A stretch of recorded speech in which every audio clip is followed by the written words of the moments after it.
नमस्कार दोस्तों, कैसे हैं आप सभी लोग। स्वागत है आपका हमारे YouTube channel study with Om sir में। तो दोस्तों, जैसा कि आप सभी लोग जानते हैं कि हमने उत्तराखंड की एक नई सीरीज स्टार्ट की है जिसकी आज 5वीं क्लास होने जा रही है। इसमें हम दोस्तों परीक्षा वाणी बुक के चैप्टर वाइज समरी का ऑब्जेक्टिव क्वेश्चन के आधार पर हल करेंगे। तो चलिए बिना देरी के शुरू करते हैं। तो दोस्तों, आज का पहला क्वेश्चन है कि वह कत्यूरी शासक कौन था जिसने बंगाल के पाल शासकों के साथ संधि की थी। तो दोस्तों, वह कत्यूरी शासकों को कार्तिकेयपुर शासक भी कहा जाता है। जो कार्तिकेयपुर राजवंश था वही कत्यूरी राजवंश था। तो इस क्वेश्चन में पूछा गया है कि वह कत्यूरी शासक कौन था जिसने बंगाल के पाल शासक के साथ संधि की थी। तो दोस्तों, इस क्वेश्चन का सही आंसर होगा ऑप्शन नंबर ए, निम्बरदेव। निम्बरदेव ने दोस्तों बंगाल के पाल शासकों के साथ संधि की थी। और दोस्तों, जो बंगाल के पाल शासक है उनका आक्रमण किसके समय हुआ था। तो दोस्तों, वह त्रिभुवन राज, जो त्रिभुवन राज है उसके समय जो है बंगाल के पाल शासकों का आक्रमण हुआ था, जो कि खरपरदेव वंश का अंतिम शासक था। और यह बात कहाँ से ज्ञात होने को मिलती है दोस्तों। तो इसकी जानकारी मिलती है नालंदा अभिलेख से।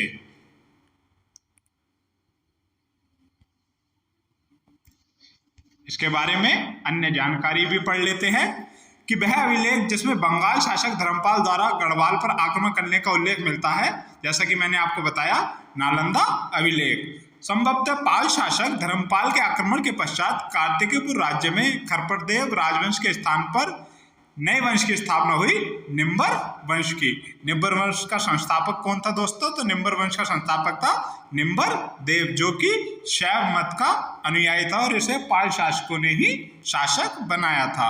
तो पाल शासकों के साथ संधि करने वाला शासक था निम्बर देव, शैव मतालवी था। और निम्बर देव ने विमानों का निर्माण करवाया था कहाँ पर दोस्तों। तो जागेश्वर में। तो चलिए बिना देरी के अपने अगले क्वेश्चन की तरफ बढ़ते हैं। हमारा अगला क्वेश्चन है दोस्तों कि इष्टगण कार्तिकेयपुर राजवंश का वह पहला शासक कौन था। यानी कि जो इष्टगण देव कार्तिकेयपुर राजवंश है उसका वह पहला शासक कौन था जिसने समस्त उत्तराखंड को एक सूत्र में बांधने का प्रयास किया था, और यह किस वंश से संबंधित था। तो दोस्तों, वह कार्तिकेयपुर राजवंश का वह शासक कौन था जिसने समस्त उत्तराखंड को, जो समस्त उत्तराखंड है हमारा, गढ़वाल और कुमाऊं, इन दोनों को एक सूत्र में बांधने का प्रयास किया था। तो दोस्तों, इस क्वेश्चन का सही आंसर है ऑप्शन नंबर सी, निम्बर। क्योंकि दोस्तों, जो निम्बर वंश है उसका शासक होता है इष्टगण देव, निम्बर पुत्र इष्टगण देव। और जो इष्टगण देव है दोस्तों, वह पूरे उत्तराखंड को एक सूत्र में बांधने का प्रयास करता है। अगर हम कार्तिकेयपुर राजवंश में वंशों की बात करें तो दोस्तों, पहला वंश आता है बसंत देव वंश, फिर आता है खरपरदेव वंश, फिर आता है निम्बर वंश। ये तीन वंश जो आते हैं वह कार्तिकेयपुर राजवंश के अंतर्गत आते हैं। इसके बारे में अन्य जानकारियां भी पढ़ लेते हैं। पहला शासक जिसने उत्तराखंड को एक सूत्र में बांधने का प्रयास किया वह इष्टगण देव था, जो कि निम्बर पुत्र था। इष्टगण देव ने जो है नवदुर्गा, महिषामर्दिनी, लकुलिश तथा नटराज मंदिरों का निर्माण जागेश्वर में करवाया था। जो इष्टगण देव था वह निम्बर वंश का था और यह भी शैव मतालवी था। बिना देरी के बढ़ते हैं हम अपने नेक्स्ट क्वेश्चन की तरफ। हमारा अगला क्वेश्चन है दोस्तों कि निम्न में से किसके द्वारा जागेश्वर में नवदुर्गा, महिषासुरमर्दिनी, लकुलिश तथा नटराज के मंदिरों का निर्माण कराया गया था। तो दोस्तों, इस क्वेश्चन का सही आंसर होगा ऑप्शन नंबर ए, इष्टगण देव द्वारा। निम्बर पुत्र इष्टगण देव द्वारा जो है जागेश्वर में नवदुर्गा, महिषासुरमर्दिनी, लकुलिश व नटराज मंदिरों का निर्माण करवाया गया था। और इष्टगण जो है निम्बर देव का पुत्र था, जो कि निम्बर वंश का संस्थापक माना जाता है। इसके बारे में अन्य जानकारियां भी दे रखी है दोस्तों कि निम्बर वंश के शासकों क्रम, पहला निम्बर देव था जो कि इस वंश का संस्थापक था। दूसरा कि इष्टगण देव जो है निम्बरदेव का पुत्र था। फिर इष्टगण देव के बाद ललित सूरदेव इष्टगण देव का पुत्र था। फिर इस वंश का जो अंतिम शासक था वह भूदेव था, जो कि ललित सूरदेव का पुत्र था। बढ़ते हैं हम अपने अगले क्वेश्चन की तरफ।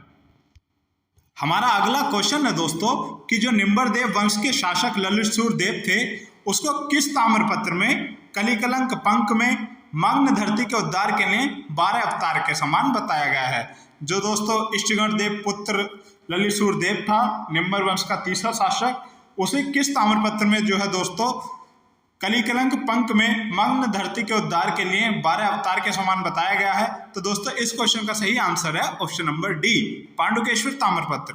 पांडुकेश्वर ताम्रपत्र में जो है ललित सूरदेव को कलिकलंक पंक में मग्न धरती के उद्धार के लिए 12 अवतार के समान बताया गया है। अगर बात करें दोस्तों पांडुकेश्वर ताम्रपत्र की, तो दोस्तों पांडुकेश्वर ताम्रपत्र किसका था? तो पांडुकेश्वर ताम्रपत्र दोस्तों पद्मदेव,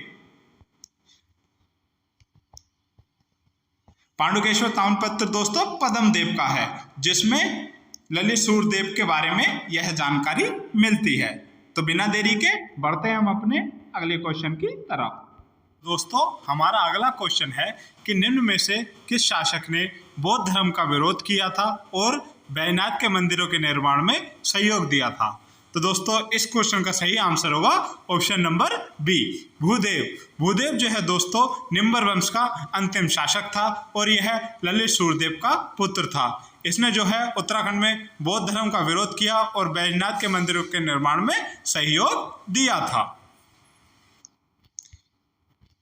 बढ़ते हैं हम अपने नेक्स्ट क्वेश्चन की तरफ। हमारा अगला क्वेश्चन है दोस्तों बालेश्वर एवं पांडुकेश्वर। जो बालेश्वर एवं पांडुकेश्वर से प्राप्त ताम्रलेख के अनुसार निम्न में से किसने सलोलादित्य वंश की स्थापना की थी? तो दोस्तों जो बालेश्वर एवं पांडुकेश्वर से जो ताम्रपत्र प्राप्त हुए हैं, उनके अनुसार जो है किसने सलोलादित्य वंश की स्थापना की थी? तो दोस्तों इस क्वेश्चन का सही आंसर है ऑप्शन नंबर बी, इक्षरदेव।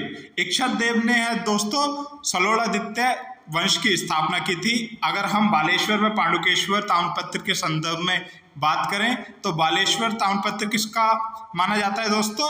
तो वह देसल देव का। बालेश्वर ताम्रपत्र जो है देसल देव का माना जाता है और पांडुकेश्वर ताम्रपत्र किसका माना जाता है दोस्तों? तो पांडुकेश्वर ताम्रपत्र जो है पद्मदेव का माना जाता है। और इन ताम्रपत्रों के अनुसार जो है सलोलादित्य वंश की स्थापना इक्षरदेव ने की थी। इसके बारे में कुछ विस्तृत जानकारी है इसके संदर्भ में कि वह शासक जिसने भुवन विख्यात दुर्मदाराती सीमानबिनी वैद्य दीक्षादान और दक्षेक गुरु विश्वविख्यात दुर्दात शत्रुओं की पत्नियों को वैद्यत्य यानी कि विधवा की दीक्षा देने में सफल गुरु की उपाधि धारण की थी, तो वह इक्षरदेव था। तो इसके बारे में कुछ यह विस्तृत तथ्य थे। अब बिना देरी के बढ़ते हम अपने अगले क्वेश्चन की तरफ। हमारा अगला क्वेश्चन है दोस्तों कि कत्यूरी राजवंश की प्रारंभिक राजधानी कार्तिकेयपुर नामक स्थान पर थी। वर्तमान में यह स्थान किस जनपद में स्थित है? तो दोस्तों जो कत्यूरी राजवंश की प्रारंभिक राजधानी थी कार्तिकेयपुर, वह वर्तमान में किस जनपद में स्थित है? तो इस क्वेश्चन का सही आंसर होगा दोस्तों ऑप्शन नंबर ए, चमोली में। तो वर्तमान चमोली में जो है कार्तिकेयपुर राजवंश की प्रारंभिक राजधानी यानी कि कत्यूरी राजवंश की प्रारंभिक राजधानी कार्तिकेयपुर स्थित है और चमोली के मी जोशीमठ में यह राजधानी स्थित है दोस्तों। इसके संदर्भ में कुछ अन्य जानकारी भी है कि कत्यूरी राजवंश की प्रारंभिक राजधानी कार्तिकेयपुर नामक स्थान जो वर्तमान समय में चमोली जनपद के जोशीमठ में स्थित है, जैसा कि मैंने आपको इसके संदर्भ में बताया था। बाद में इनकी राजधानी कत्यूर घाटी बैजनाथ बागेश्वर में स्थानांतरित हो गई। इस कारण इन्हें कत्यूरी वंश के नाम से जाना जाता है। तो दोस्तों इनकी जो राजधानी थी वह कत्यूर घाटी बैजनाथ बागेश्वर में स्थानांतरित हो गई थी। तो इनकी जो राजधानी है वह कत्यूर घाटी कौन सा शासक लेकर गया था? तो दोस्तों जो अशांति देव था वह जो है कत्यूर घाटी बागेश्वर में जो है इनकी राजधानी को लेकर जाता है, कत्यूरी वंश की राजधानी को। आगे चलकर कत्यूरी घाटी में अशांति देव के द्वारा अशांति देव वंश की स्थापना भी की गई दोस्तों। तो यह कुछ जानकारी थी विस्तृत। अब बिना देरी के बढ़ते हैं हम अपने अगले क्वेश्चन की तरफ। हमारा अगला क्वेश्चन है दोस्तों कि सलोलादित्य वंश का अंतिम शासक कौन था। जो सलोलादित्य वंश था उसकी स्थापना जो दोस्तों इक्षरदेव ने की थी, तो उस सलोलादित्य वंश का अंतिम शासक कौन था। तो इस क्वेश्चन का सही आंसर होगा दोस्तों ऑप्शन नंबर डी, सुभिक्ष राजदेव। जो सुभिक्ष राजदेव था वह सलोलादित्य वंश का अंतिम शासक था। इसके बारे में कुछ विस्तृत जानकारी इसके संदर्भ में कि सलोलादित्य वंश का अंतिम शासक ब्रह्मदेव था, जो कत्यूरी राजवंश का भी अंतिम शासक था। ब्रह्मदेव एक अत्याचारी एवं कामुक शासक था और उसकी प्रजा उसके अत्याचारों से तस्त थी और जागरों में इसे वीरदेव या वीरमदेव कहा जाता है। लेकिन दोस्तों अब बात करें सलोलादित्य वंश, तो सलोलादित्य वंश का जो अंतिम शासक है वह सुभिक्ष राज ही माना जाता है। लेकिन अगर बात करें हम कत्यूरी वंश के संदर्भ में, तो कत्यूरी वंश का अंतिम शासक जो है वह ब्रह्मदेव को माना जाता है। तो ब्रह्मदेव के बारे में यह कुछ विस्तृत जानकारी थी, जिसे उसके जागरों में जो है वीरदेव और वीरमदेव के नाम से भी जाना जाता है। अब बिना देरी के बढ़ते हैं हम अपने अगले क्वेश्चन की तरफ। हमारा अगला क्वेश्चन है दोस्तों, निम्न में से कार्तिकेयपुर राजवंश में शासन करने वाले वंशों का सही क्रम, यानी कि जो कार्तिकेयपुर या कत्यूरी राजवंश में जिन वंशों ने शासन किया है दोस्तों, हमें उनका सही क्रम बताना है।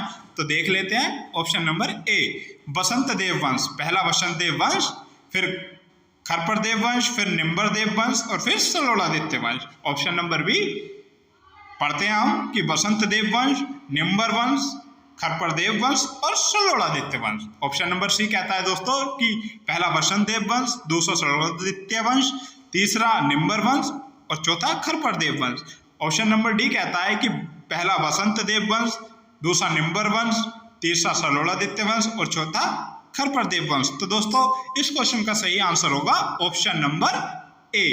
ऑप्शन नंबर ए कैसे दोस्तों कि जो पहला कत्यूरी वंश का या कार्तिकेयपुर वंश का पहला वंश था वह बसंत देव वंश था और बसंत देव ने ही जो है कार्तिकेयपुर राजवंश की नींव डाली थी। और यह कहाँ से पता चलता है दोस्तों, तो यह हमें पता चलता है त्रिभुवन राज के बागेश्वर, जो त्रिभुवन राज का बागेश्वर अभिलेख है उससे यह पता चलता है कि कार्तिकेयपुर राजवंश की स्थापना जो है बसंत देव ने की थी। बसंत देव वंश के बाद जो है दूसरा वंश आता है खरपरदेव वंश, और खरपरदेव वंश की स्थापना किसने की थी दोस्तों, तो वह त्रिभुवन राज ने की थी। तीसरा वंश आता है कत्यूरी राजवंश में निम्बर वंश। तो दोस्तों तीसरा वंश निम्बर वंश आता है और निम्बर वंश की जो स्थापना की थी वह की थी निम्बरदेव ने। और जो चौथा वंश आता है कत्यूरी राजवंश में वह आता है सलोलादित्य वंश, और सलोलादित्य वंश की स्थापना जो की थी वह इक्षरदेव ने की थी दोस्तों। तो यह कुछ जानकारी थी कत्यूरी राजवंश में शासन करने वाले वंशों के बारे में। अब बिना देरी के बढ़ते हैं हम अपने अन्य कुछ महत्वपूर्ण बिंदुओं पर इस क्वेश्चन के कि वह इतिहासकार जिसके अनुसार कार्तिकेयपुर के राजा मूलतः अयोध्या के थे, किसके अनुसार है दोस्तों कि लक्ष्मीदत्त जोशी के अनुसार, जो लक्ष्मीदत्त जोशी है उनके अनुसार कार्तिकेयपुर के राजा मूलतः अयोध्या के रहने वाले थे। वह इतिहासकार जो कार्तिकेयपुर राजाओं को सूर्यवंशी मानते थे, तो दोस्तों बी.डी. पांडे के अनुसार जो है कार्तिकेयपुर राजा सूर्यवंशी थे। और कार्तिकेयपुर राजाओं के आदि पुरुष माने जाते हैं राजा शालिवाहन देव। अब राजा शालिवाहन देव के बारे में हम पिछली वीडियो में पढ़ चुके हैं दोस्तों। कार्तिकेयपुर राजाओं के इष्ट देवता भगवान स्वामी कार्तिकेय थे और कत्यूरी राजा गिरजा चक्र चूड़ामणि के उच्च पद से विभूषित थे, अतः चक्रवर्ती सम्राट थे। तो यह कुछ कत्यूरी राजवंश के राजाओं के बारे में विस्तृत जानकारी थी। अब बढ़ते हैं हम अपने अगले क्वेश्चन की तरफ। हमारा अगला क्वेश्चन है दोस्तों कि कत्यूरी शासक की लोक भाषा क्या थी।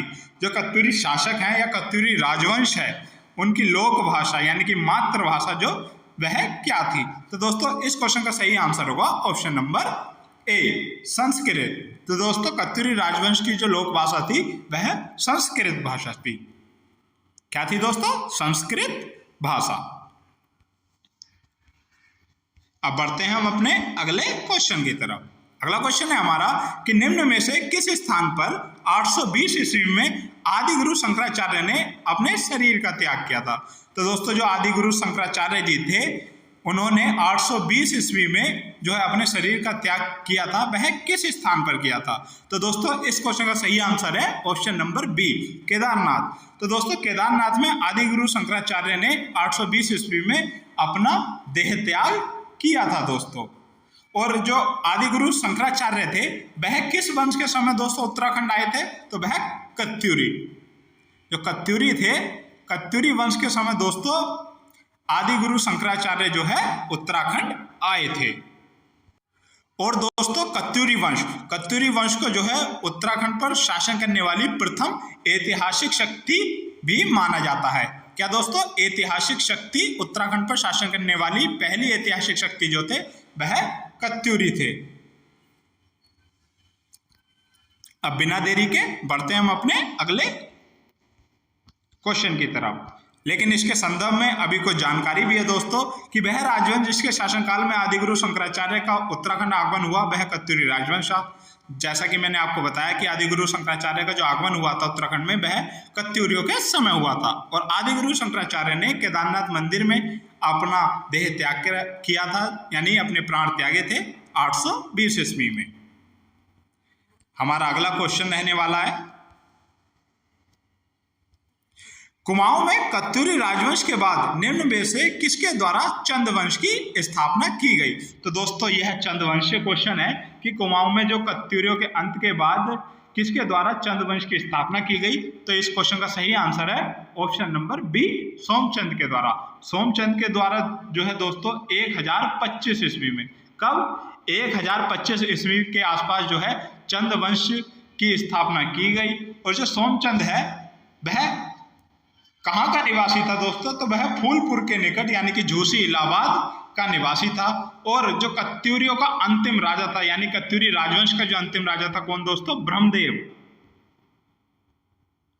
ब्रह्मदेव जो था उसने अपनी पुत्री का विवाह जो है दोस्तों, पुत्री का विवाह दोस्तों सोमचंद के साथ किया था। और उसी के साथ कुमाऊं में जो है दोस्तों चंद वंश की स्थापना हो जाती है। 1025 ईस्वी के आसपास जो है कुमाऊं में चंद वंश स्थापित हो गया था। इसके साथ तो बिना देरी के बढ़ते हैं हम अपने अगले क्वेश्चन की तरफ। हमारा अगला क्वेश्चन है दोस्तों, निम्न में से किस चंद शासक द्वारा रेशम वस्त्र के उत्पादन का कार्य शुरू करवाया गया था? तो दोस्तों वह कौन सा चंद शासक था जिसके द्वारा रेशम वस्त्र के उत्पादन का कार्य शुरू करवाया गया था? तो इस क्वेश्चन का सही आंसर है ऑप्शन नंबर बी दोस्तों, option number B, Indrachand. Indrachand द्वारा दोस्तों उत्तराखंड में रेशम वस्त्र के उत्पादन का कार्य शुरू करवाया गया। अब बात करें दोस्तों उत्तराखंड में रेशम उद्योग के बारे में, तो उत्तराखंड में रेशम सहकारी संघ, जो रेशम सहकारी संघ है दोस्तों वह कहाँ स्थित है? वह प्रेमनगर। कहाँ दोस्तों? प्रेमनगर।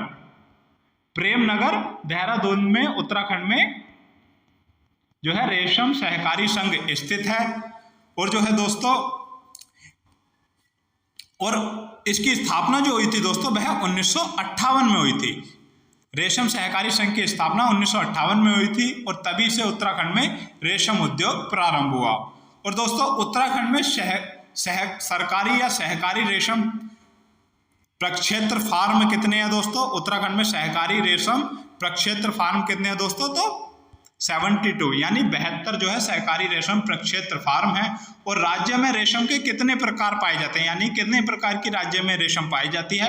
तो दोस्तों 4 प्रकार की राज्य में रेशम पाई जाती है। पहली मलबरी, दूसरी टसर, तीसरी मूंगा और चौथी एरी। तो यह 4 प्रकार की जो है रेशम राज्य में पाई जाती है। बढ़ते हैं हम अपने अगले क्वेश्चन की तरफ।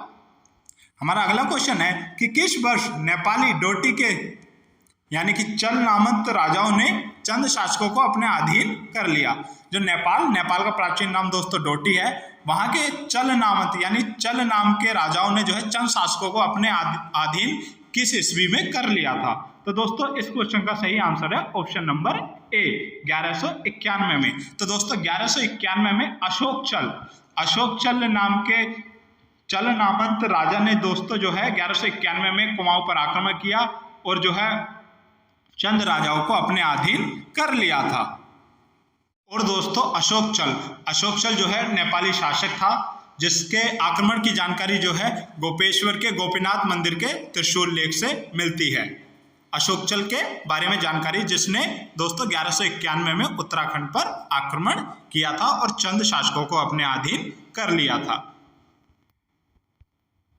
बढ़ते हैं हम अपने अगले क्वेश्चन की तरफ। हमारा अगला क्वेश्चन है दोस्तों कि वह पहला चंद शासक जिसने नेपाल पर आक्रमण किया था। तो दोस्तों वह पहला चंद शासक कौन था जिसने नेपाल पर आक्रमण किया था? तो इस क्वेश्चन का सही आंसर है दोस्तों ऑप्शन नंबर बी, भारती चंद। भारती चंद वह पहला शासक था जिसने नेपाल पर आक्रमण किया था। भारती चंद के बारे में कुछ विस्तृत जानकारी भी प्राप्त कर लेते हैं दोस्तों, जैसा कि भारती चंद चंद वंश का दोस्तों 35वें नंबर का शासक था भारती चंद, जिसका कार्यकाल आता है दोस्तों 1437 से 1477। जो भारती चंद है वह 35वें नंबर का शासक था चंद वंश का, और उसने 1437 से 1477 के मध्य शासन किया था। और इस समय जो पवार शासक था वह जगतपाल था, और जो दिल्ली में शासक था दोस्तों वह बहलोल लोधी वंश का कार्यकाल उस समय जो है दिल्ली में था। और डोटी यानी नेपाल के जो शासक थे भारती चंद के समय यक्षमल व जयमल थे, और इन दोनों को हराकर जो है भारती चंद ने डोटी पर आक्रमण किया था, यानी कि डोटी को हराया था। और सीरा का जो शासक था इसके समय दोस्तों वह बलि नारायण शमशान मल था, और सोर को वर्तमान में पिथौरागढ़ के नाम से भी जाना जाता है। और वहां का शासक दोस्तों कौन था? बमशा दोस्तों वहां का शासक था सोर का। अब भारती चंद जो है एक बहादुर और साहसी व चरित्रवान शासक था दोस्तों, जो कि चंद वंश का 35वें नंबर का शासक था। भारती चंद ने सबसे पहले एक विशाल सेना बनाई जिसमें सभी जाति के लोग जो है भारती चंद की सेना में सम्मिलित थे। भारती चंद ने जो है सबसे पहले दोस्तों 1439, कब दोस्तों 1439 में जो है डोटी पर आक्रमण किया, और यह आक्रमण जो है 1451 व 52 में समाप्त हुआ। इसके बाद जो है 12 वर्षीय युद्ध इसे कहते हैं दोस्तों, और इस युद्ध में भारती चंद तथा यक्षमल व जयमल के बीच जो है यह युद्ध लड़ा गया था। डोटी आक्रमण के समय जो चंद सेना का पहला पड़ाव था दोस्तों वह कटकू नोला, और दूसरा पड़ाव जो है काली नदी के किनारे बालीचोड़ का किला जो है माना जाता है, जो कि वर्तमान में चंपावत में स्थित है। और जो डोटी के राजकुमार थे उस समय वह रहाई या रहका उन्हें कहा जाता था। और दोस्तों भारती चंद द्वारा, जो भारती चंद है उसके द्वारा जो है एक गांव दान देने का ही वर्णन मिलता है 1451 के हुलैती ताम्रपत्र में जो है दोस्तों भारती चंद द्वारा एक गांव दान देने का भी जिक्र मिलता है। और भारतीय समय या जो भारती चंद के समय का एकमात्र ताम्रपत्र हुआ है जो कि रामकंठ कुलेठा का प्राप्त हुआ है दोस्तों। तो यह कुछ जानकारी थी भारती चंद के विषय में। जब हम चंद वंश विस्तृत रूप से पढ़ेंगे तो फिर इनके बारे में विस्तृत रूप से जानकारी प्राप्त करेंगे। तो बढ़ते हैं हम आगे। अब इसके संदर्भ में कुछ जानकारी भी दे रखी है दोस्तों। भारती चंद का शासन 1437 से 1450 तक माना जाता है, लेकिन यह थोड़ा मिस प्रिंट है क्योंकि 1477 तक इसका शासनकाल आता है दोस्तों। सर्वप्रथम चंद वंश की श्रीवृद्धि यानी चंद वंश की शक्ति में वृद्धि करने वाला शासक भारती चंद था, क्योंकि नेपाल पर आक्रमण किया था और चंद वंश को डोटी की अधीनता से इसने छुटकारा दिलाया था। भारती चंद के समय डोटी के राजा यक्षमल व जयमल थे, जैसा कि मैंने आपको बताया। इनके मध्य जो है 1439 से 1451-52 के बीच जो है 12 वर्षीय युद्ध लड़ा गया, और जो है मल्ल राजाओं को भारती चंद ने जो है पराजित कर दिया। सीरा में भारती चंद ने किसे अपना सामंत बनाया था? तो डूंगरा बसेड़ा, जो सीरा में अपना सामंत बनाया था वह डूंगरा बसेड़ा को नियुक्त किया। और डूंगरा बसेड़ा के बाद जो है दोस्तों सीरा में सामंत जो है इसके थे वह मदन सिंह व राय सिंह बसेड़ा जो है इसके सामंत बने थे। वह भारती चंद वह चंद शासक था जिसने सेना में सभी जातियों के लोगों को भारती चंद ने सम्मिलित किया था। आगे जो है कटकाली प्रथा भी शुरू करता है, तो यह जो है विस्तृत रूप में इसकी बात होगी जब हम इसके बारे में आगे पढ़ेंगे। तो चलिए बिना देरी के बढ़ते हम अपने अगले क्वेश्चन की तरफ। हमारा अगला क्वेश्चन है दोस्तों, पहला चंद शासक कौन था जिसने दिल्ली दरबार की यात्रा की थी? यानी वह पहला चंद शासक कौन था जिसने दिल्ली दरबार की यात्रा की थी? तो इस क्वेश्चन का सही आंसर होगा दोस्तों ज्ञानचंद। ज्ञानचंद जो है वह चंद वंश का जो है 29वें नंबर का शासक था दोस्तों। 29वें नंबर का शासक था ज्ञानचंद, और यह जो है दिल्ली दरबार में जाने वाला पहला चंद शासक था दोस्तों। इसका कार्यकाल जो आता है वह 1365 से 1420 के मध्य इसका कार्यकाल आता है।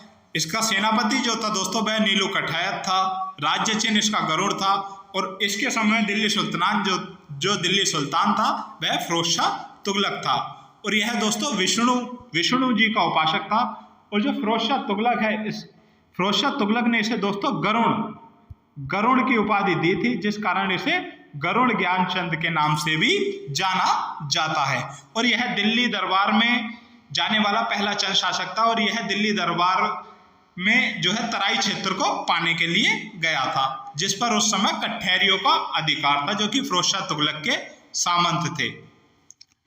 और फिरोज शाह तुगलक ने जो है ज्ञानचंद को जो है दोस्तों तराई क्षेत्र भी दिया और गरुड़ की उपाधि भी दी थी। यह चंद वंश का जो है सबसे प्रतापी शासक था। कौन दोस्तों? गरुड़ ज्ञानचंद चंद वंश का सबसे प्रतापी शासक था, और इसने चंद वंशों में सबसे अधिक समय तक दोस्तों, सबसे अधिक समय तक कितने समय तक? 55 वर्ष तक दोस्तों। चंद वंश के सबसे अधिक समय तक कितने? 55 वर्ष तक जो है शासन किया। इसके अंतिम समय में दोस्तों तराई क्षेत्र, जो कि बहुत ही आय वाला क्षेत्र था उस समय, तो इसके अंतिम समय में जो है तराई क्षेत्र पर जो है अवध के नवाबों ने अधिकार कर लिया था। यह सोर को भी जीतने वाला पहला शासक था, इसलिए इसे सोर विजेता भी कहा जाता है। और डोटी यानी कि नेपाल की तरफ अभियान करने वाला भी यह पहला शासक था।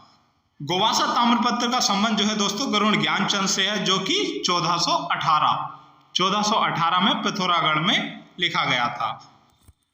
तो यह कुछ जानकारी गरुड़ ज्ञानचंद के बारे में थी, और यह पहला चंद शासक था जो दिल्ली दरबार में गया था। इसके बारे में विस्तृत जानकारी जब चंदवन विस्तृत रूप से पढ़ेंगे तब जानकारी इसके संदर्भ में प्राप्त करेंगे। कुछ अन्य महत्वपूर्ण बात भी इसके बारे में बताई गई है दोस्तों। 1365 से 1420 के मध्य इसका कार्यकाल होता है, और यह दिल्ली यात्रा फिरोज शाह तुगलक के समय करता है। ज्ञानचंद को गरुड़ की उपाधि फिरोज शाह तुगलक ने दी थी। शेरा खड़कोट का संबंध ज्ञानचंद से है, और गोवासा ताम्रपत्र, जो गोवासा ताम्रपत्र है 1418 का प्राप्त है पिथौरागढ़ से, वह गरुड़ ज्ञानचंद से संबंधित है। जिसमें शेरा खड़कोट ताम्रपत्र में जो है ज्ञानचंद को जो है राजाधिराज महाराज कहा गया है दोस्तों। और मंझेड़ा ताम्रपत्र का संबंध जो है विजय वंश से है, और यह भी मंझेड़ा ताम्रपत्र जो है वो पिथौरागढ़ से प्राप्त है। तो बिना देरी के बढ़ते हैं हम अपने अगले क्वेश्चन की तरफ दोस्तों। हमारा अगला क्वेश्चन है दोस्तों कि निम्न में से किस चंद शासक द्वारा अल्मोड़ा में मल्ला महल का निर्माण करवाया गया? तो दोस्तों वह कौन सा चंद शासक था जिसके द्वारा अल्मोड़ा में मल्ला महल का निर्माण करवाया गया? तो दोस्तों इस क्वेश्चन का सही आंसर है ऑप्शन नंबर सी, रुद्रचंद द्वारा दोस्तों अल्मोड़ा में मल्ला महल का निर्माण करवाया गया था।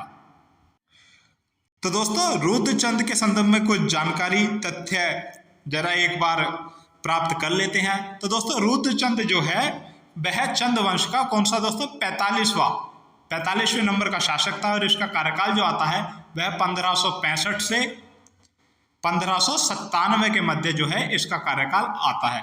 कितना दोस्तों? 1565 से 1597 के मध्य जो है रुद्रचंद का कार्यकाल आता है। इसके समय जो है दोस्तों पवार शासक बलभद्र शाह था, और दिल्ली का शासक कौन था दोस्तों?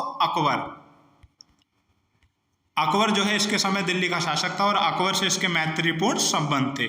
इसका सेनापति दोस्तों पुरुषोत्तम पंत था, जिसे पुखुपंत के नाम से भी जाना जाता है। स्वतंत्र यह रहा 1565 से 1587 तक दोस्तों यह स्वतंत्र रहा, और फिर 87 से 97 तक दोस्तों यह अकबर के अधीन रहा था। इसके समय की प्रमुख घटनाओं के संदर्भ में भी जानकारी प्राप्त कर लेते हैं। तो 1569 में दोस्तों हुसैन खान जो दिल्ली के सूबेदार थे, उसने आक्रमण किया था इसके तराई क्षेत्र पर, और हुसैन खान ने 80,000 सैनिक जो है के साथ जो है तराई क्षेत्र पर आक्रमण किया था, और रुद्रचंद की छोटी सी सेना ने हुसैन खान को हरा दिया था तराई की सुरक्षा के लिए। और जो है इसी युद्ध के बाद हुसैन खां के साथ के युद्ध के बाद जो है रुद्रचंद ने जो है तराई क्षेत्र में रुद्रपुर नगर की स्थापना की थी। और 1575 में ही दोस्तों जो है हुसैन खान ने तराई पर आक्रमण किया और यहाँ के बहुत सारे मंदिरों को क्षतिग्रस्त कर दिया। जो अकबर के दरबार में इतिहासकार थे बदायूनी, उनकी पुस्तक आती है दोस्तों मुंतखब उल तारीख। उन्होंने लिखा था उसमें कि हुसैन खान ने तराई पर आक्रमण तराई क्षेत्र के मंदिरों को नष्ट करने के लिए ही किया था। और यह मुगल दरबार में भी जाता है, क्योंकि तराई क्षेत्र को अधिकार करके वहां मुस्लिमों को यह भगा देता है। तो अकबर जो है रुद्रचंद को प्रथम बार दिल्ली में उपस्थित होने के लिए आदेश दिया था और प्रतिद्वंदी कटघरे में इसको पेश किया गया था। फिर जो है गढ़वाल से भी युद्ध करता है, यह सीरा पर विजय करता है। सबसे महत्वपूर्ण बाधाड़गढ़ का युद्ध लड़ता है, ग्वालदम का युद्ध लड़ता है। ग्वालदम का युद्ध जो है दोस्तों आयोग के अनुसार 1581 माना जाता है और अजय रावत के अनुसार 1591। तो यह देख लेंगे कि 1581 आयोग के अनुसार है ग्वालदम का युद्ध और अजय रावत के अनुसार 1591 जो है। इसमें रुद्रचंद और दुलाराम शाह प्लस सुकाल देव के मध्य हुआ था। रुद्रचंद की तरफ से इसका जो सेनापति था पुकुपंत, उसने भाग लिया था। इसके बारे में कुछ महत्वपूर्ण तथ्य भी हैं दोस्तों। जहांगीरनामा में अकबर के साथ जो है इसकी मुलाकात का वर्णन मिलता है और इसने 3 प्रकार के जो है रुद्रचंद ने ब्राह्मणों को 3 भागों में भी बांटा था। और जो है दोस्तों इसके समय संस्कृत के 4 ग्रंथ भी लिखे गए थे। तो यह कुछ जानकारी ही थी रुद्रचंद के बारे में। अब ज्यादा इसको विस्तृत ना ले जाते हुए बढ़ते हैं हम अपने अगले क्वेश्चन की तरफ। अभी इसके संदर्भ में कुछ जानकारी भी है रुद्रचंद के संदर्भ में कि 1565 से 97 के मध्य इसका कार्यकाल था। अकबर का समकालीन रुद्रचंद जो चंद राजा था वह अकबर का समकालीन था। हुसैन खान ने चंद शासन के समय तराई पर कब्जा कर लिया, जो कि 1569 में आक्रमण किया था। मुगल बादशाह अकबर ने किसे 84 माल परगना का फरमान दिया, तो वह रुद्रचंद को दिया था। रुद्रचंद ने अकबर की स्वाधीनता 1587 में स्वीकार कर ली थी, क्योंकि 1587 तक यह स्वतंत्र रहा। फिर 87 से 97 तक यह रुद्रचंद के अधीन रहा था। रुद्रचंद ने अकबर से 1588 में लाहौर में भेंट की थी। दोस्तों यह जो जाता है वह दिल्ली भेंट करने जाता है, लेकिन उस समय जो है अकबर लाहौर के लिए निकल जाता है। तो जो अकबर और रुद्रचंद की भेंट होती है वह लाहौर में होती है। धर्मनिर्णय पुस्तक ब्राह्मणों के गोत्र व संबंधों का अध्ययन किया गया और यह पुस्तक किसके द्वारा लिखी गई, तो रुद्रचंद के द्वारा। तो दोस्तों धर्मनिर्णय पूरा नाम है इसका त्रिवेणिक धर्मनिर्णय पुस्तक। दोस्तों त्रिवेणिक धर्मनिर्णय पुस्तक जो है रुद्रचंद के द्वारा लिखी गई थी। गढ़वाल में सरोरा ब्राह्मण की भांति इसने कुमाऊं में चौथानी ब्राह्मणों की नियुक्ति की और मंडली किसने बनाई, रुद्रचंद ने। तो यह कुछ विस्तृत जानकारी थी रुद्रचंद के संदर्भ में। बढ़ते हैं हम अपने अगले क्वेश्चन की तरफ। हमारा अगला क्वेश्चन है दोस्तों, निम्न में से किस चंद शासक द्वारा बंदोबस्ती कार्यालय, न्योवाली व विष्टावली, कचहरियां खुलवाई तथा राज्य कर्मचारियों की श्रेणी बनवाई तथा अनेक प्रकार के करों का सृजन किया गया?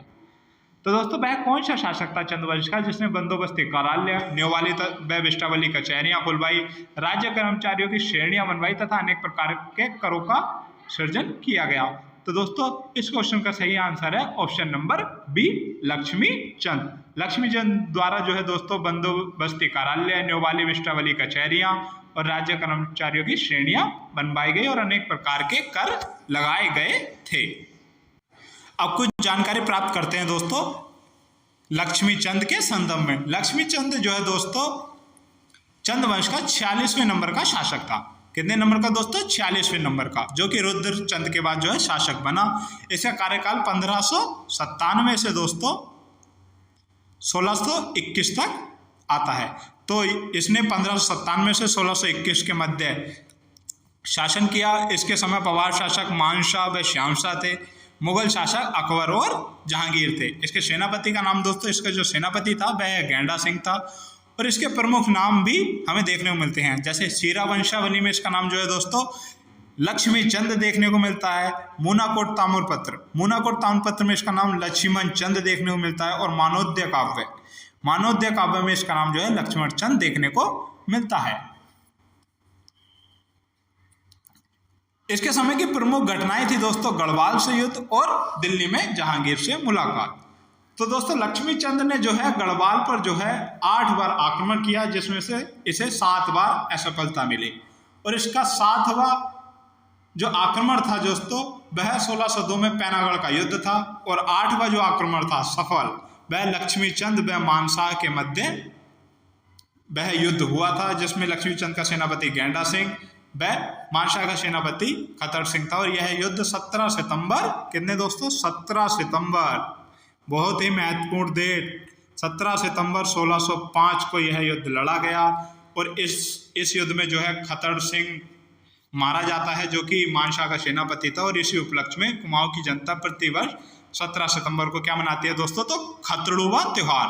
खतड़ुआ त्योहार दोस्तों प्रतिवर्ष इस जीत की खुशी में कुमाऊं की जनता बनाती है। और इस त्योहार का संबंध पशुओं को स्वस्थ रखने से है। फिर इसने जहांगीर से भी मुलाकात की, और जहांगीर ने स्वयं अपनी आत्मकथा दोस्तों तुजू के जहांगीरी में लिखा है कि लक्ष्मीचंद के शासनकाल के जहांगीर टांडा तथा पिपलसाना के मध्य बादशाही बागान में शिकार खेलने आया करता था। और लक्ष्मीचंद के बारे में उसने लिखा है कि सबसे धनी पहाड़ी राजा था, जो कि सोने चांदी के बर्तनों में खाना खाया करता था। और जहांगीर से मैत्रीपूर्ण संबंध भी लक्ष्मीचंद ने स्थापित किए थे। और इसे लाखुली बिराली, किसे दोस्तों, लक्ष्मीचंद को लाखुरी बिलाली के नाम से भी जाना जाता है। इसके संदर्भ में अन्य तथ्य भी हैं। इसने अनेक प्रकार के कर भी लगाए थे दोस्तों, जिसमें जूला कर, शिरती कर। शिरती क्या था दोस्तों, एक नगद कर था। रचिया कर, कूत कर, भात कर, नेगी कर, क्या दोस्तों, नेगी कर, साउली कर, कनक कर आदि इसने कर लगाए थे। और इसके करों के डर से दोस्तों, इसके करों के डर से जो है लोगों ने साग सब्जियां अपनी छतों पर लगाई थी। तो यह कुछ इसके संदर्भ में जानकारी आती है। लक्ष्मीचंद ने अपनी सीमाओं के निर्धारण के लिए सीमाओं पर सीमा सूचक पत्थर भी लगवाए थे। लक्ष्मीचंद ने, बहुत ही महत्वपूर्ण दोस्तों, लक्ष्मीचंद ने 1602 में दोस्तों, कब 1602 में लक्ष्मीचंद ने 1602 में बागनाथ मंदिर का जीर्णोद्धार करवाया था, तथा वहां से शिवलिंग पर तांबे की परत चढ़ाई थी। तथा बागनाथ के जो मंदिर है वहां के शिवलिंग पर जो है तांबे की परत चढ़ाई थी। और दोस्तों इसने न्योवाली तथा बिष्टावली कचहरियों की स्थापना करवाई थी। जो कि न्योवाली कचहरी थी दोस्तों वह समस्त जनता के लिए थी, और बिष्टाली कचहरी समस्त सैनिक मामलों के लिए थी। तो यह लक्ष्मीचंद के बारे में कुछ जानकारी थी। इसके पुत्रों की बात करें दोस्तों, तो इसके कितने पुत्र थे, तो इसके 22 पुत्र थे, जिसमें से कि प्रमुख 4 थे, जिनमें दिलीप चंद, विजय चंद, त्रिमल चंद और नीला गोसाई था। और नीला गोसाई का जो अगला पुत्र होगा बाज बहादुर चंद, जो बाज बहादुर चंद है वह एक प्रतापी शासक बनेगा, चंद्रवंश का 50वां शासक। तो यह कुछ जानकारी थी लक्ष्मीचंद के संदर्भ में। विस्तृत जानकारी जब हम चंद्रवंश पढ़ेंगे, जैसा कि मैंने बताया, तब हम इसको कवर करेंगे अच्छे से। तो चलिए बिना देरी के इसके संदर्भ में कुछ अन्य तथ्य भी देख लेते हैं। लक्ष्मीचंद का कार्यकाल दोस्तों 1597 से 1621 तक न्योवाली कचहरी समस्त जनता के लिए थी। आपको मैंने ये पहले बता दिया है, बिष्टाली केवल सैनिकों के लिए। प्रशासन की व्यवस्था शक्ति गोसाई देखता था दोस्तों, शक्ति गोसाई। अब शक्ति गोसाई कौन था दोस्तों, तो लक्ष्मीचंद का बड़ा भाई था शक्ति सिंह गोसाई, जिसके सहायता से जो है लक्ष्मीचंद ने उत्तम कोटि का प्रबंधन किया। और इसने प्रथम बार बंदोबस्त कार्यालय की भी स्थापना की थी दोस्तों। और जो शक्ति सिंह गोसाई था इसका बड़ा भाई, वह जन्मजात अंधा था, जिसे कुमाऊं का क्या कहा जाता है दोस्तों, तो कुमाऊं का धृत राष्ट्र, कुमाऊं का धृत राष्ट्र दोस्तों शक्ति सिंह गोसाई को कहा जाता है। सीमाओं पर सीमा सूचक पत्थर लगवाए थे। और चंद शासक जिसने राजधानी में बंदोबस्ती कार्यालय की स्थापना की वह लक्ष्मीचंद था। तो चलिए बिना देरी के बढ़ते हैं हम अपने अगले क्वेश्चन की तरफ। हमारा अगला क्वेश्चन है दोस्तों कि थल में एलोरा के कैलाश मंदिर जैसा एक हत्या देवाल का निर्माण किस चंद शासक द्वारा करवाया गया था। तो दोस्तों जो थल है, थल पिथौरागढ़ में है, यहाँ पर एलोरा के कैलाश मंदिर जैसी एक आकृति का निर्माण, एक हत्या देवाल का निर्माण किस चंद शासक द्वारा करवाया गया था। तो दोस्तों इस क्वेश्चन का सही आंसर है ऑप्शन नंबर बी, बाज बहादुर चंद द्वारा। बाज बहादुर चंद के द्वारा जो है दोस्तों एक हत्या देवाल का निर्माण करवाया गया था। अगर बाज बहादुर चंद के संदर्भ में हम बात करें दोस्तों, तो बाज बहादुर चंद जो है चंद वंश का 50वां शासक था दोस्तों, 50वें नंबर का शासक था। और इसका कार्यकाल दोस्तों 1638 से दोस्तों 1678 तक इसका कार्यकाल 1638 से 78 के मध्य में था। इसके पिता का नाम दोस्तों नीला गोसाई था और इसका उत्तराधिकारी जो है तिरमल चंद हुआ। इसके समय पवार शासक जो थे दोस्तों वह पृथ्वीपति शाह प्लस फतेहपति शाह थे। और मुगल शासक जो है शाहजहां दोस्तों और औरंगजेब था। शाहजहां और औरंगजेब था। और डोटी पर यानी नेपाल में जो है देवपाल था। और इसको किस उपनाम से जाना जाता है दोस्तों बाज बहादुर चंद को? तो बूढ़ा अत्याचारी शासक उपनाम से जाना जाता है। इसके समय की घटनाओं की बात करें दोस्तों तो इसने शाहजहां से मुलाकात की। और 1658 बहुत ही महत्वपूर्ण दोस्तों, 1658 में इसके समय दोस्तों सुलेमान शिको जो दारा शिको का पुत्र था उसकी समस्या उत्पन्न हो गई, जो कि उत्तराधिकार के युद्ध में मुगल बादशाह औरंगजेब से विजय होने के बाद जो है अपने बड़े भाई दारा शिको की हत्या कर दी। और इसका पुत्र जो है सुलेमान शिको अपने प्राणों की रक्षा करने के लिए 17 व्यक्तियों के साथ जो है कुमाऊं क्षेत्र में आया था। और गढ़वाल से भी संघर्ष हुआ इसका, तिब्बत पर इसने आक्रमण किया। और दोस्तों सबसे महत्वपूर्ण घटना थी इसके पुत्र उद्योग चंद ने इसके विरुद्ध विद्रोह कर दिया। और अपने पिता के विरुद्ध विद्रोह करने वाला जो है दोस्तों पहला चंद शासक उद्योग चंद हुआ। पाली पछाऊ पर इसने आक्रमण किया और सुलेमान शिको के कारण जो है दोस्तों औरंगजेब की धमकी का भी इसको सामना करना पड़ा। तो यह कुछ इसके संदर्भ की घटनाएं थी। और विस्तृत जानकारी के लिए जब हम चंदवंश विस्तृत रूप से पढ़ेंगे तब बिल्कुल सटीक एक एक पॉइंट विस्तार से हम कवर करेंगे। तो अब बिना देरी के इसके कुछ अन्य महत्वपूर्ण तथ्य पढ़ लेते हैं कि बाज बहादुर चंद 1638 से 78 तक जो है शासक रहा। इसका कार्यकाल आता है। शाहजहां इसके मुगल बादशाह था इसके समकालीन। वह चंद शासक जिसके समय 9 लाख या 84 माल पर कठेरी राजपूतों ने अधिकार कर लिया वह बाज बहादुर चंद। अब दोस्तों 9 लाख या 84 माल, तो दोस्तों 9 लाख माल या 84 माल किसे कहा जाता है दोस्तों? तो तराई क्षेत्र को। तराई क्षेत्र को दोस्तों 9 लाख या 84 माल कहा जाता है। और इसके समय राजपूतों ने तराई क्षेत्र पर अधिकार कर लिया। बाज बहादुर चंद जो है कटिहार प्रांत दिया था शाहजहां ने बाज बहादुर चंद को जो दोस्तों। और बहादुर और जमींदार की उपाधि बाज बहादुर चंद को दी गई थी। चंद शासक जिसने कैलाश मानसरोवर की यात्रा के लिए गूढ़ भूमि दोस्तों, गूढ़ भूमि जो बाज बहादुर चंद ने दोस्तों गूढ़ भूमि दान दी थी। अब गूढ़ भूमि क्या होती है दोस्तों? तो गूढ़ भूमि जो है तीर्थ यात्रियों के लिए दान की जाती है, यानी कि जो तीर्थ यात्री होते हैं मंदिरों के लिए दान की जाती है। और 1673 में दोस्तों 1673 में बाज बहादुर चंद ने कैलाश मानसरोवर तीर्थ यात्रियों के लिए जो है गूढ़ भूमि दान में दी थी। और उत्तराखंड में पहली बार फर्स्ट टाइम गूढ़ भूमि दान करने वाला जो है या गूढ़ भूमि की शुरुआत जो है बाज बहादुर चंद ने की थी। तो यह कुछ बाज बहादुर चंद के संदर्भ में जानकारी थी। भोटिया व शोकाव द्वारा तिब्बत को जीतने आने वाली दस्तूर पर रोक लगाने वाला पहला चंद शासक जो था वह बाज बहादुर चंद था दोस्तों। तो यह कुछ जानकारी थी इसके संदर्भ में महत्वपूर्ण तथ्य। अब बिना देरी के बढ़ते हैं हम अपने अगले क्वेश्चन की तरफ। अभी कुछ इसके बारे में और विस्तृत जानकारी है, जैसे बाज बहादुर चंद के समय डोटी का जो शासक था देवपाल था।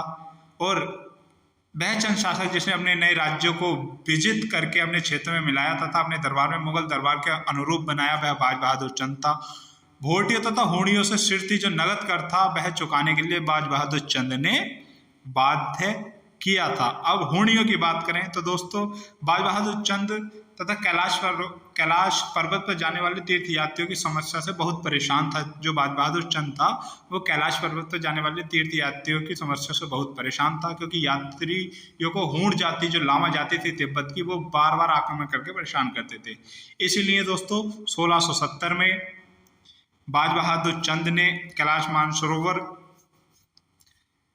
की यात्रा पर जो आक्रमण करते थे हूण, उनके ताकलाखाल किले पर अधिकार कर लिया और हूण जातियों से सिरती कर वसूला था। वह चंद शासक जिसने शासन की सुव्यवस्था के लिए चंद राज्यों में पट्टे और ग्रामों को विभक्त कर दिया वह बाज बहादुर चंद था दोस्तों। और वह चंद शासक जिसने कत्यूरी राज कुबरों के गढ़ मानीला गढ़ पर हमला किया वह भी बाज बहादुर चंद था। तो दोस्तों मानीला गढ़ पर किसने हमला किया? बाज बहादुर चंद ने। तीलू रौतेली किस चंद शासक के समकालीन थी? तो दोस्तों तीलू रौतेली जो है वह भूप सिंह गोरला की पुत्री थी और भक्तू तथा पथवा की बहन थी। तीलू रौतेली एक वीरांगना मानी जाती है। तो तीलू रौतेली जो है दोस्तों बाज बहादुर चंद के समकालीन थी। बाज बहादुर चंद को हराने के लिए दोस्तों तीलू रौतेली ने एक सेना बनाई थी और बाज बहादुर चंद के विरुद्ध युद्ध किया, जिसे कुमाऊनी सेना हार जाती है, यानी कि बाज बहादुर चंद की सेना हार जाती है। और तीलू रौतेली की हत्या दोस्तों पूर्वी नयार, कौन सी दोस्तों?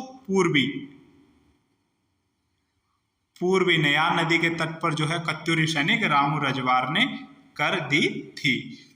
अब दोस्तों युद्ध में जीतने की बजाय उस वीरांगना को चोरी से मार देना उत्तराखंड के इतिहास का महाकलंक घटना मानी जाती है, क्योंकि तीलू रौतेली की हत्या जो है एक कायरतापूर्ण तरीके से की गई थी। तो यह कुछ विस्तृत जानकारी थी बाज बहादुर चंद के संदर्भ में। अब बिना देरी के बढ़ते हैं हम अपने अगले क्वेश्चन की तरफ। हमारा अगला क्वेश्चन है दोस्तों कि निम्न में से किस शासक के शासनकाल को कुमाऊं का स्वर्णकाल कहा जाता है? मोस्ट इंपोर्टेंट क्वेश्चन है दोस्तों 2 नंबर का, कि कुमाऊं के किस शासक के शासनकाल को कुमाऊं का स्वर्णकाल कहा जाता है?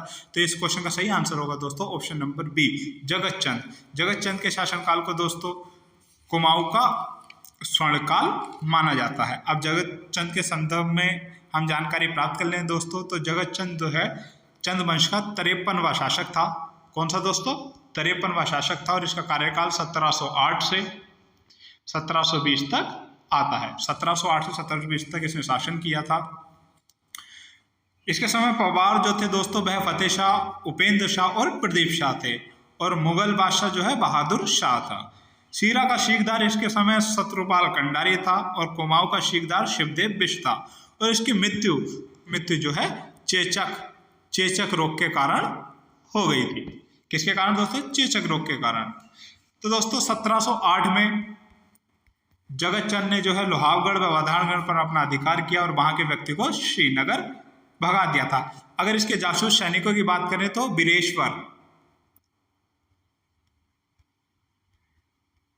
वीरेश्वर जोशी, दोस्तों वीरेश्वर जोशी जो है इसका जासूस सैनिक था। जगत चंद वह पहला चंद शासक था जिसने दोस्तों किससे? जुआरियों से कर वसूला था। किससे दोस्तों? जुआरियों से कर वसूला था, तथा इसके समय 2 ग्रंथ टीका जगत चंद्रिका और टीका दुर्ग लिखे गए थे।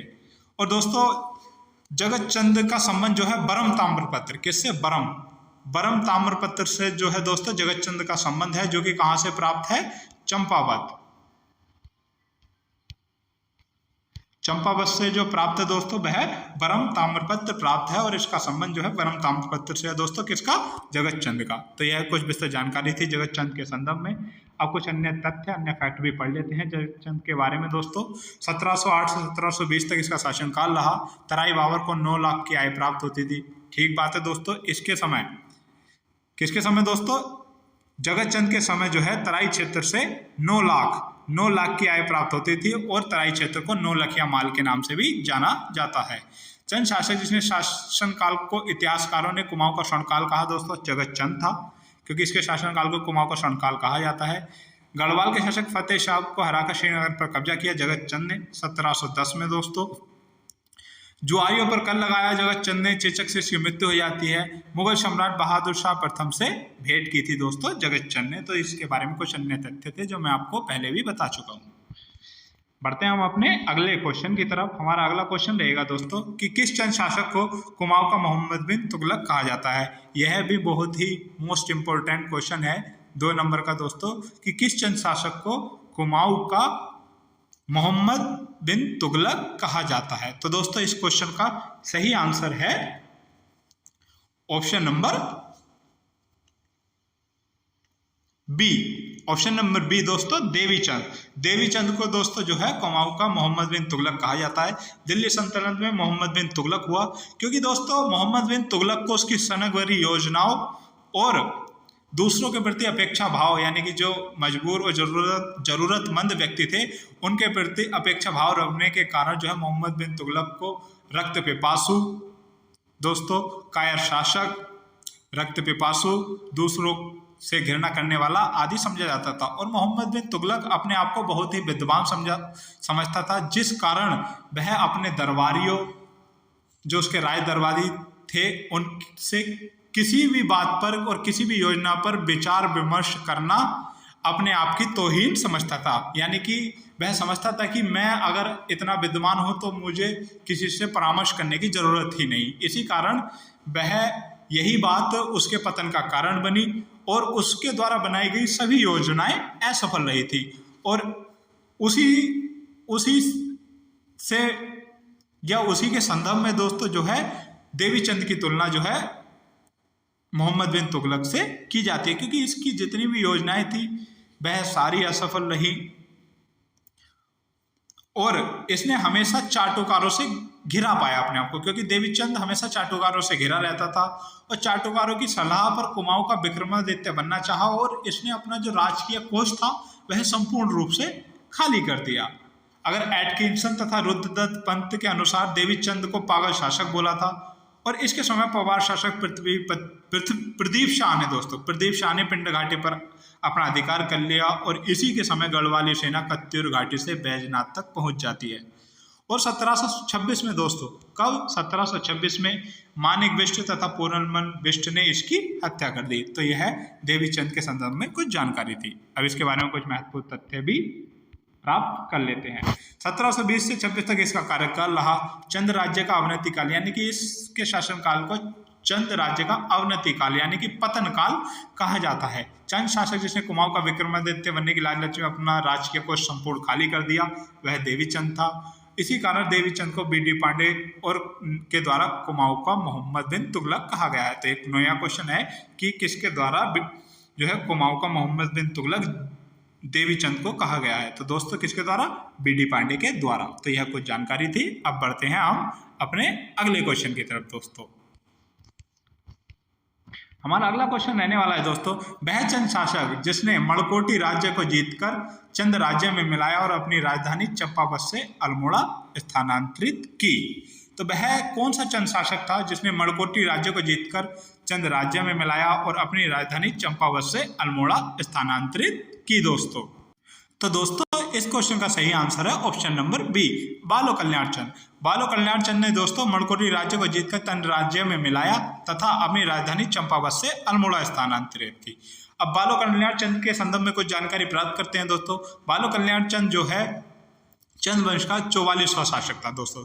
कौन से नंबर का? 44वें नंबर का शासक था और इसका कार्यकाल जो है 1545 से 1565 तक रहा था। और इसके पिता का नाम दोस्तों ताराचंद था। बालो कल्याण चंद के पिता का नाम दोस्तों क्या था? ताराचंद। डोटी के शासक इसके समय सोवामल था। पवार शासक सहजपाल था। कौन था दोस्तों? सहजपाल। पवार शासक क्या था?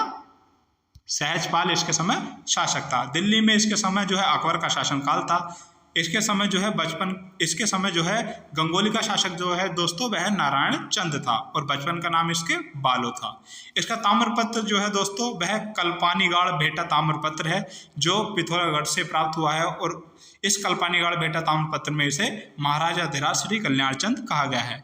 इसके समय की प्रमुख घटनाएं हैं दोस्तों, इसने राजधानी परिवर्तन की, गंगोली पर अधिकार किया, सोर पर अधिकार किया और दानपुर पर अधिकार किया और इसने मणकोटी शासक यानी कि नारायण चंद को भी हराया था। बालो कल्याण चंद ने राजधानी परिवर्तन के समय जो है गंगोली की अर्थव्यवस्था ही बिगड़ जाती है और जिसका अवसर पाकर इसने गंगोली पर भी अधिकार कर लिया था। दोस्तों राजधानी परिवर्तन के संबंध में दोस्तों यह बालो कल्याण चंद अपने पिता के अधूरे सपने को पूरा करने के लिए राजधानी चंपावत से खागमारा कोट स्थानांतरित करता है। किसकी अंतिम इच्छा पूरी करने के लिए दोस्तों? किसका अधूरे सपने को पूरे करने के लिए? तो भीष्मचंद के अधूरे सपने को पूरे करने के लिए यह राजधानी चंपावत से खागमारा कोट अल्मोड़ा स्थानांतरित करता है। 1563 बहुत ही महत्वपूर्ण डेट। 1563 में दोस्तों बालो कल्याण चंद एक नगर बसाता है और मुगल प्रभाव के कारण इस नगर का नाम जो है क्या पड़ा दोस्तों?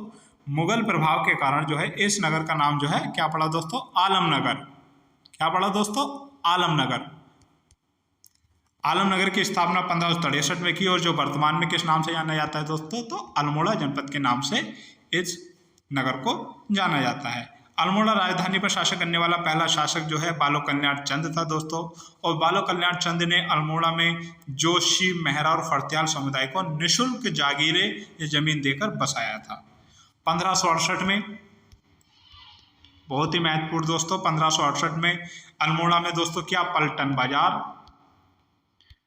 बाजार व इसी के साथ ही लाल मंडी किला, क्या दोस्तों, लाल मंडी किले की स्थापना जो है बालो कल्याण चंद ने की थी। तो यह बालो कल्याण चंद के संदर्भ में कुछ महत्वपूर्ण जानकारी थी। तो दोस्तों बिना देरी के बढ़ते हैं हम अपने अगले क्वेश्चन की तरफ। हमारा अगला क्वेश्चन है दोस्तों, कल्याण चंद्रोद्यम किसकी रचना है दोस्तों। तो जो कल्याण चंद्रोदय है वह किसकी रचना है। तो इस क्वेश्चन का सही आंसर है दोस्तों ऑप्शन नंबर ए, कवि शिव। जो कल्याण चंद्रोदय है दोस्तों कवि शिव की रचना है।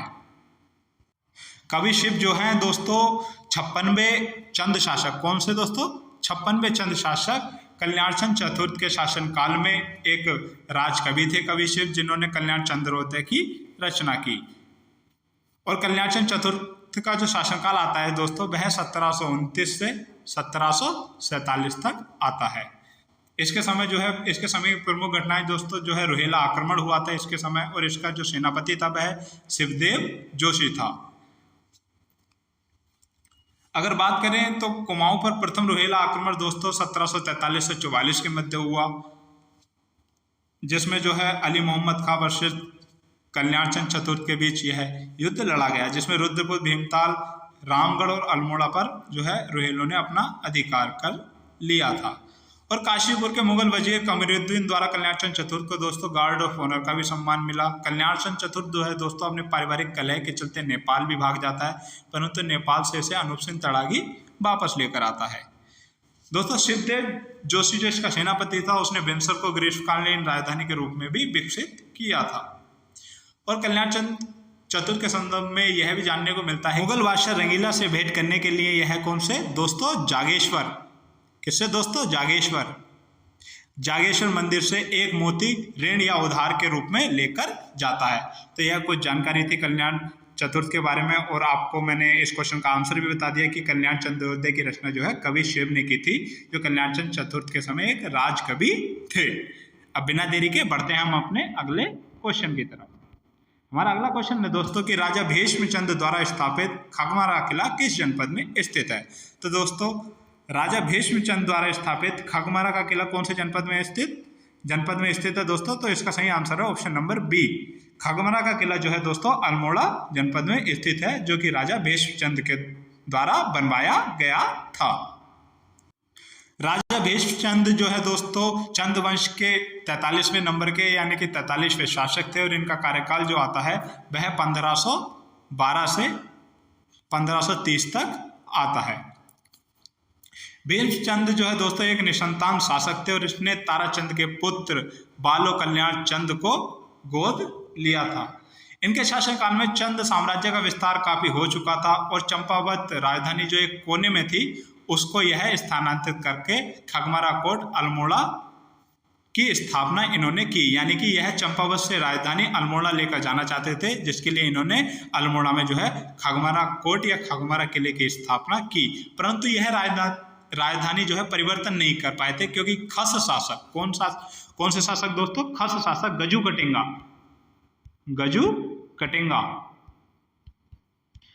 खस शासक गजू कटिंगा द्वारा चंपावत राजधानी पर जो है आक्रमण कर दिया गया, और इसमें भीष्मचंद की मृत्यु हो गई। बाद में जो है इनकी अधूरी इच्छा को पूरा करने के लिए जो है बालो कल्याण चंद जो है इनकी राजधानी को चंपावत से अल्मोड़ा को स्थानांतरित करता है खगमारा कोट में। और चंपावत राजधानी पर जो है अंतिम बार शासन करने वाले चंद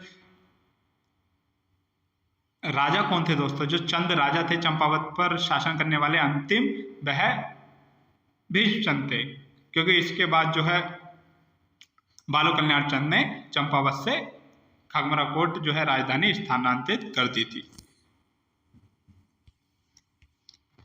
तो चलिए बढ़ते हैं अगले क्वेश्चन की तरफ। अगला क्वेश्चन है हमारा कि किसके शासनकाल में कुमाऊं में भूमि निर्धारण का कार्य करने के साथ ही ग्राम प्रधान या मुखिया को नियुक्त करने की परंपरा शुरू हुई थी दोस्तों।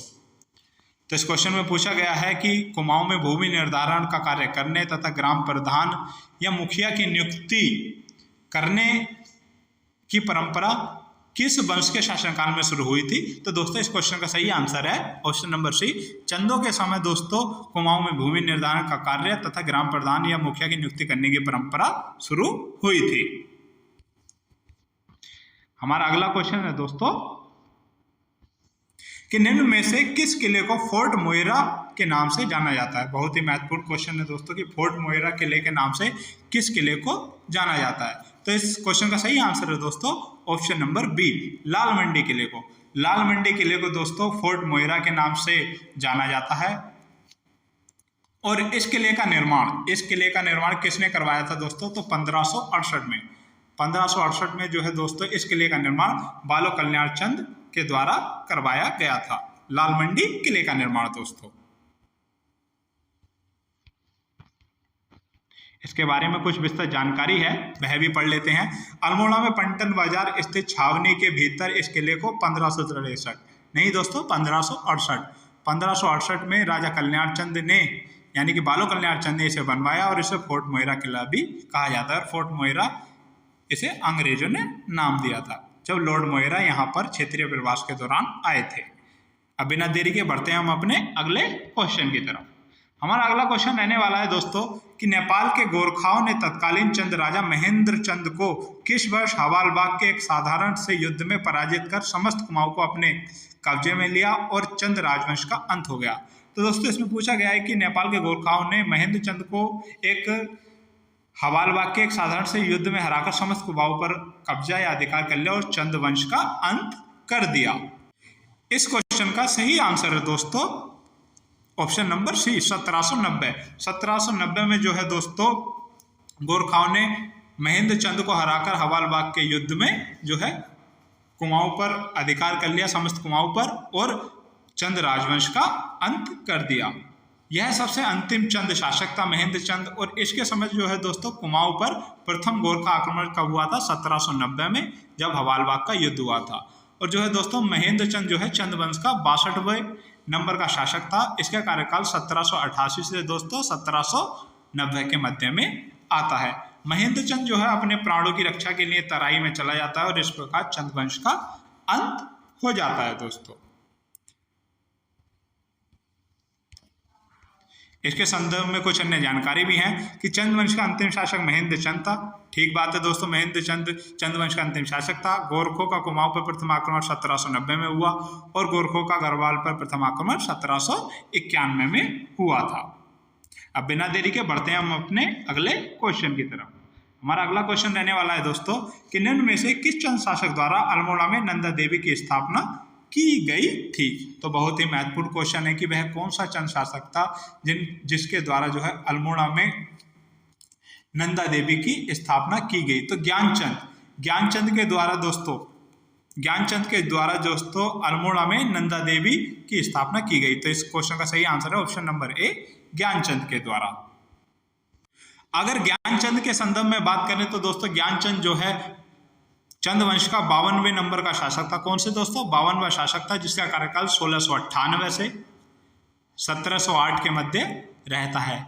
इसके समय पवार फतेहपति शाह और प्रदीप शाह थे। और इसके समय एक प्रमुख घटना हुई थी दोस्तों दिल्ली में 1707 में जो है दोस्तों औरंगजेब की मृत्यु हुई थी। और एक और प्रमुख घटना होती है इसकी कि गढ़वाल से यह युद्ध करता है और नेपाल डोटी से भी यह युद्ध करता है। गढ़वाल से युद्ध दोस्तों 1698 में जो है दोस्तों यह गढ़वाल से युद्ध करता है और अपना पहला आक्रमण चमोली के पिंडर घाटी पर कर देता है। 1699 दोस्तों 1699 में इसने बाधारगढ़ पर आक्रमण करके वहां से नंदा देवी की स्वर्ण प्रतिमा यानी कि सोने की प्रतिमा को जीत लिया और इस मूर्ति को अल्मोड़ा के नंदा देवी मंदिर में स्थापित कर दिया था। और 1703 में बहुत दोस्तों महत्वपूर्ण घटना है 1703 की भी कि 1703 में फतेह शाह और ज्ञानचंद के मध्य दोस्तों दुधौली, ये युद्ध के बारे में पूछा जाता है दोस्तों कि दुधौली का युद्ध कब हुआ था? तो 1703 में दुधौली का युद्ध हुआ था जिसमें ज्ञानचंद की जीत हुई थी और 1707 में जो है यह पुनः गढ़वाल पर आक्रमण करता है और चांदपुरगढ़ व जूनियरगढ़ को भी जीत लेता है। अब इसके संदर्भ में एक अन्य महत्वपूर्ण बात भी देखने को मिलती है दोस्तों कि कत्यूर घाटी, जो हमारी कत्यूर घाटी वैजनाथ बागेश्वर में है, कत्यूर घाटी, कत्यूर घाटी के बद्रीनाथ मंदिर का निर्माण जो है ज्ञानचंद ने कराया था।